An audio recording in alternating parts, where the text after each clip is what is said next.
스카모니 부타께서는 궁극적으로 생사의 문제를 해결하기 위해서 출가하셨고 오랜 고행 끝에 마침내 깨달음에 이르러 생사의 문제를 해결하였습니다.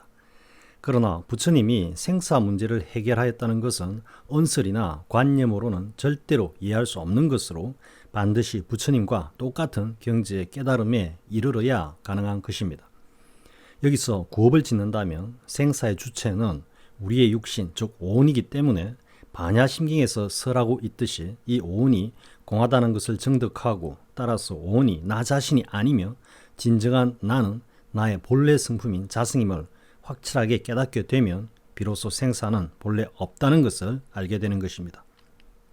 양자역학에서 빛은 파동이면서 입자라는 사실은 앞서 자주 말했지만 파동은 형체가 없는 공한 본래 자성의 자리이고 반면에 입자는 상호작용으로 인해 즉 연기로 드러난 현상계의 오온의 모습입니다. 그래서 양자역학에서 말하는 진공의 자리에 처하게 되면 빛은 파동으로 드러나는 것과 같이 본래 공한 자성의 자리에 들게 되면 색인 오온은 공인 자성으로 되돌아갑니다. 현상계에서 연기로 존재했던 오온이 모두 공함을 체득하고 자성으로 환원하는 까닭에 오온이 주재하는 생사 역시 공한 것입니다.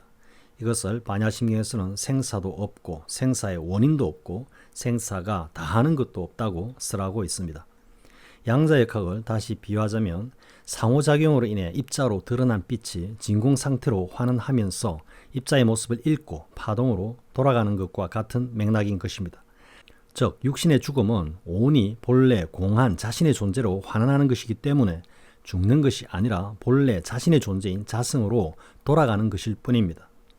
앞서 색즉시공, 공즉시색, 오온계공을 살펴보면서 오온과 아레아시까지 사라지고 없는 완벽한 공의 상태에 대해서 이야기하였습니다. 그러므로 생사의 주체인 오온과 윤회의 바탕인 아레아식이 완전히 사라지고 없는 공의 자리에서는 너무도 당연히 생사도 없으며 윤회도 없는 것입니다. 견승의 관문으로 동정이려, 몽중이려, 오매이려 그리고 궁극적으로는 생사이려가 있습니다. 생사이려 즉 살았을 때와 죽었을 때가 똑같다고 하는 이 경지는 다시 말하지만 생사의 주체인 오온이 모두 공하기 때문에 생과 사가 다르지 않다는 것을 말합니다. 여기서 더 나아가면 생도 사도 없다는 것입니다. 다만 오직 여여한 자성만이 존재할 뿐입니다. 여기서 다시 양자역학을 보겠습니다. 본래 파동의 성질에서 상호작용을 통하여 입자로 드러나는 빛은 다양한 전자기적 운동으로 우리의 삶을 만들어가는 가장 중요한 동력으로 활약하고 있습니다. 이것은 오온으로 몸을 받아 사바세계에 나온 우리들은 상호작용으로 인해 입자로 세상에 드러난 빛과 같이 주어진 환경과 여건에서 최선을 다해야 한다는 함의를 담고 있습니다. 생사해탈이라고 해서 그리고 오온은 진정한 나 자신이 아니라고 해서 오온인 육신을 무시하거나 경솔하게 다루어서는 안 되며 우리는 입자로 나온 이 세상의 빛과 같이 세상을 빛내기 위해 최선으로 삶을 살아가야 한다는 함이라는 것입니다. 비유하자면 입자로 세상에 드러난 빛이 본래 자신의 존재는 입자가 아닌 파동이기 때문에 파동으로 돌아가는 것이 최선이자 최고의 가치라고 생각하고 일체 빛으로서의 운동을 회피한다면 이 세상은 암흑이 되고 말 것입니다.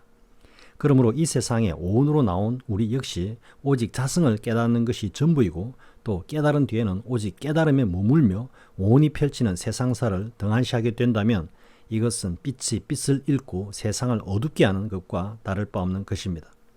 또한 중대의 관점에서 보아도 깨달음과 현실 둘 중에 어느 하나에 매몰되어서 오직 그 하나만을 집착하는 것 역시 불법이 아님을 알 수 있습니다.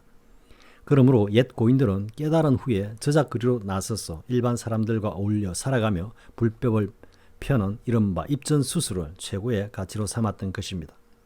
석가모니의 성도 후 열반에 이르기까지의 삶을 보아도 그 삶은 현실의 철저한 삶이었습니다. 즉 49년간을 고구정령 사람들을 위해 84,000 법문을 하셨습니다. 그리고 모든 수행자들과 함께 탁발을 다니시고 숲에서 함께 기거하셨습니다. 성자로서의 부처와 인간으로서의 고단한 맛이 다르다가 중도로 원용하여 그 자체로 불법을 드러내 보이신 철저한 현실주의자였습니다. 그러므로 부처님의 불법과 세간법이 다르지 않고 부처님의 생사와 열반이 다르지 않는 것입니다.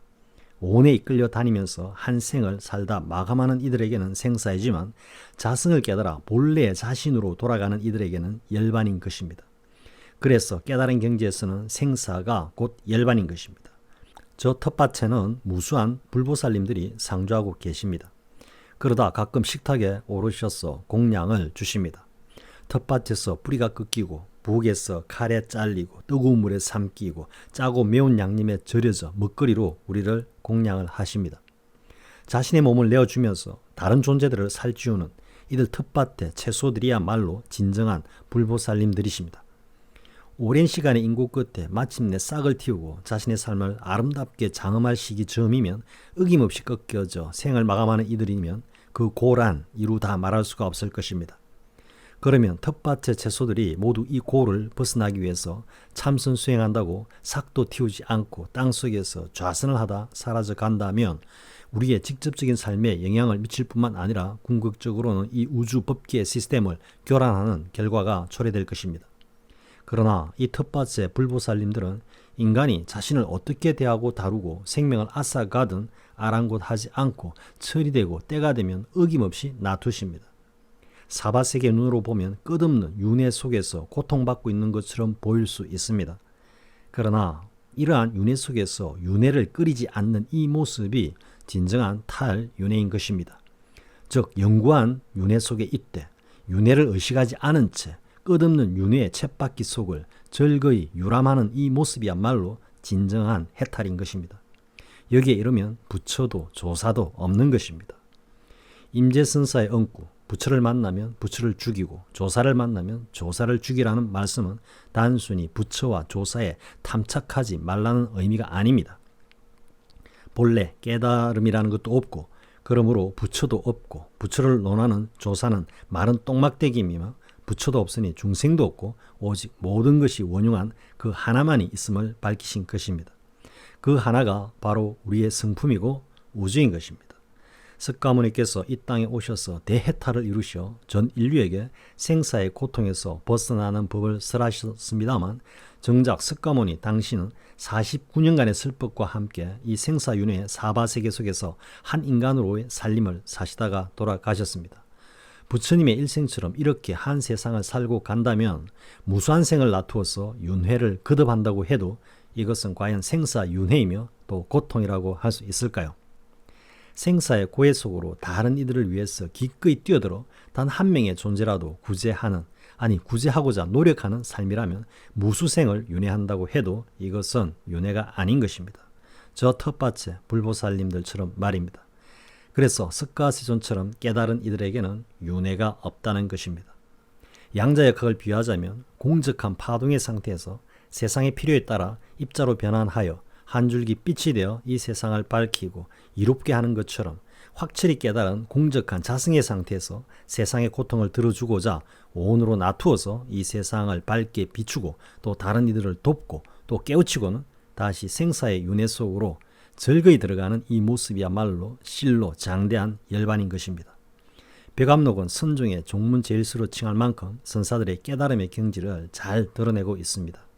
그러나 앞선 영상에서 말한 바와 같이 금강경 제1품이 금강경 전부와 불법 일체를 모두 설하고 있는 것처럼 벽암록은 제1칙인 달마 불식, 제2칙인 조주 부재 명백, 그리고 제3칙인 마조의 일면불 월면불이 벽암록 전체 내용은 물론 불법의 골수를 관찰하고 있습니다. 그 중에서 제3칙인 마조의 일면불 월면불을 보겠습니다. 마조스님이 매우 쇠약해진 어느 날 원주가 마조스님에게 문의를 여쭙습니다. 스님 몸이 어떠하신지요? 마조스님이 말씀하시길 일면불 월면불이지. 일면불은 수명이 1800년인 부처인 반면 월면불은 하루살이 부처입니다. 마조스님은 왜 일면불 월면불이라고 했을까요? 거의 파해 수준의 구업을 이미 잔뜩 지어놓고 묻고 있는 모습입니다만 여기에 한 응구를 붙이면 이렇게 말하면 어떨까요? 선방의 스님들은 참선에 들었는데 텃밭의 채소들은 훈풍을 즐기며 제잘 그리고 있다. 생사윤회가 곧 열반 적정인 것입니다. 지금까지 양자역학과 생사열반 또는 생사해탈에 대해서 알아보았습니다. 성철 스님의 말씀을 다시 한번 새겨봅니다. 상대세계 이대로가 절대세계다. 시청해주셔서 고맙습니다.